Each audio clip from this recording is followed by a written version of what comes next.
Biyahe kasama si DJ Lala, aarangkada na. Wala nang patumpik-tumpik pa, eto na po ang biyahe ng buhay ni Frankie.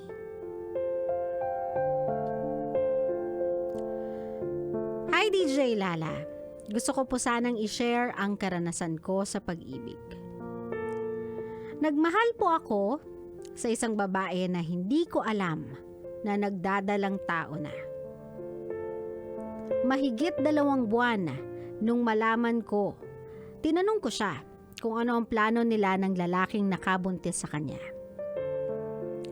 Ang sagot niya sa akin, ayaw daw panagutan ng dati niyang boyfriend at ang sabi nito ay hindi daw po siya ang ama ng pinagbubuntis ng girlfriend ko.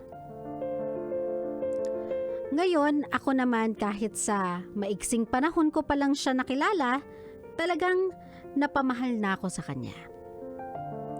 Buo ang loob ko na inako at pinanagutan lahat ng responsibilidad sa bata.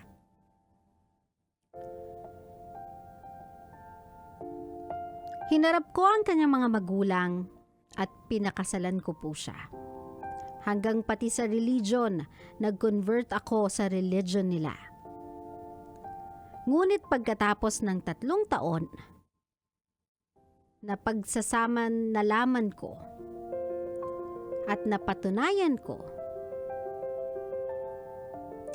na niloloko niya pala ako at may iba siyang lalaki. Sa ngayon po, 1 taon na po kaming hiwalay. Ang amin na lang anak nasa pangangalaga ng kanyang mga magulang at ako po ang nagbibigay sustento sa mga pangangailangan ng bata. Sa ngayon, hindi siya nagpapakita sa kanyang anak. Yun lang po, gusto ko lang i-share sa inyo ang aking storya.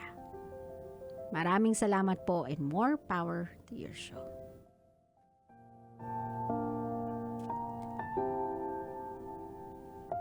Grabe no, what a guy. Nakakatuwa yung ganitong klaseng lalaki. Though, nalulungkot ako for whatever it is that you have experienced.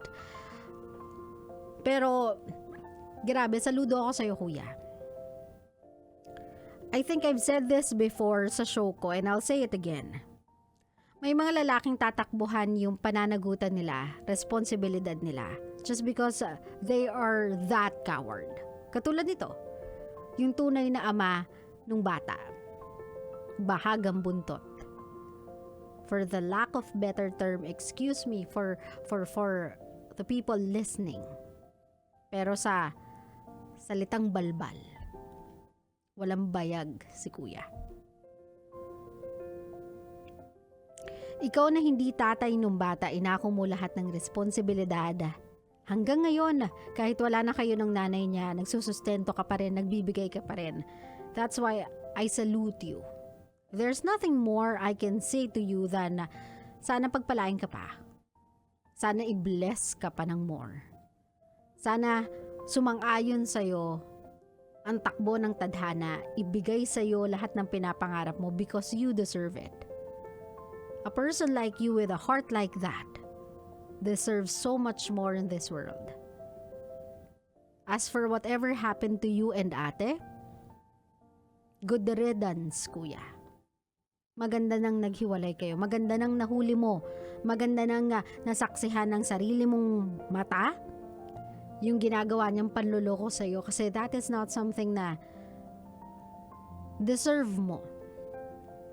Sa lahat ng sacrifices na ginawa mo, sa pagtayo mo para sa kanya, sa paninindigan mo, sa pagmamahal mo sa kanya, that is the least that you deserve. Yung ganyanin ka, yung iparamdam sa'yo na, alam mo yun, you are just part of a game. Pero as for ate, if you are listening right now and you are familiar with the story because that is you. The girl that is being described or that was being described in the story ay ikaw. Ate, I hope you learn from your mistakes. I hope hindi ka habulin ng karma for everything that you've been doing. I hope na this is just a quest for you to find your one true love. Sana meron kang goal. Sana may purpose lahat ng ginagawa mong to. And sana umabot ka na sa point na matauhan ka na sa ginagawa mo. Kasi I am telling you, my love, ako na nagsasabi sa'yo. Hindi ka aasenso sa buhay kung yan yung gagawin mo. True. Totoo yan, my love. Magdadagdag ka lang ng magdadagdag ng anak, magkakaibang tatay, na ang ending, ikaw lang din naman yung bubuhay. Hindi pa nga ikaw yung bumubuhay, ibang tao pa eh. Magulang mo nag-aalaga, ex mo ang sumusustento, yung tunay na ama, hindi mo mahagilap. I mean, diba? What are you doing with your life, girl? Ano ginagawa mo sa buhay mo? Kapag ganyan na parang sumasanga-sanga na yung problema, you stop.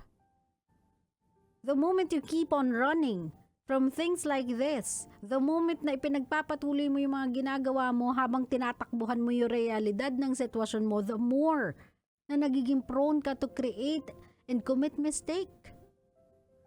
So wag mo nang dagdagan yung pagkakamali mo. Stop. Wag kang mabuhay na parang mauubusan ka ng lalaki. Wag kang mabuhay na parang kawalan ng buhay mo kapag wala kang kapareha. Meron ka ng responsibilidad. Sana umabot ka na sa edad ng maturity, though wala naman talaga sa age yan. Sana umabot ka na lang dun sa sense of maturity na, tama na. Tama na yung pagharot ko. Tama na yung pagiging selfish ko nang iniintindi ko lang ay yung magkaroon ng jowa. Magkaroon ng ka-holding hands. Magkaroon ng ka-hug at night.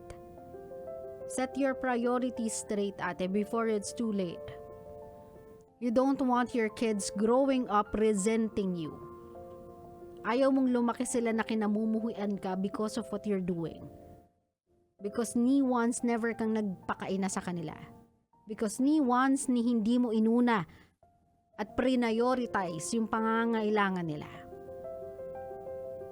Stop, ate. If you are listening to me right now, if you can hear me and you know na yung story ay about you, stop. Stop running from your reality. It's time to face the music, my love. Nagkamali ka, nadapa ka, pero that doesn't mean na hindi ka na magkakaroon ng chance ang umasenso. That doesn't mean na you'll be stuck in this difficult situation. Sometimes, my love, yung problema hindi yan tinatakbuhan. Kasi hindi naman yan matatapos kahit magtago ka eh. Kahit tumakbo ka, kahit bilisan mo pa, hindi yan matatapos. The only way na matatapos yung problema, yung masalimuot mong realidad, the only way that it will end is kapag hinarap mo na. Sana po sa lahat ng mga kababaihan na medyo naliligaw ng landas katulad ni ate, hear my voice, my love. It's not too late for you to start over again. It's not too late for you to do things right. Hindi pa huli para gawin mo yung tama. Isipin mo na lang, my love. Hindi mo kakayaning tumakbo habang buhay. Hindi mo kakayanin yung ganitong sitwasyon habang buhay. At some point, you need to stop and fight. That's the only way para makabangon ka. At ikaw naman, kuya, I don't know until when mo gagawin to dun sa bata, and I hope you can see this through, kumbaga. I hope na hanggang dulo, tumayo kang ama sa kanya. Kasi I want that child to know na even when hindi siya ginusto ng ama niya, and even if hindi siya naalagaan ng nanay niya, merong isang papa, daddy, tito na nagtaguyod sa kanya, and he will be forever or she will be forever proud of you. Bigyan mo siya ng tsansa to thank you in his or her little ways. May nawala man sa'yo,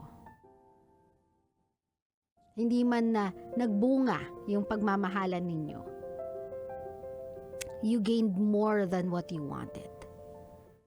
You gained a love, a respect that's even more unconditional than you can ever get kay ate. And that is a love from a child to a parent. Sabi nga nila, my love, minsan hindi mo naman kailangan maging kadugo ang isang taong kaya mong ituring bilang pamilya. Klaro? Klaro.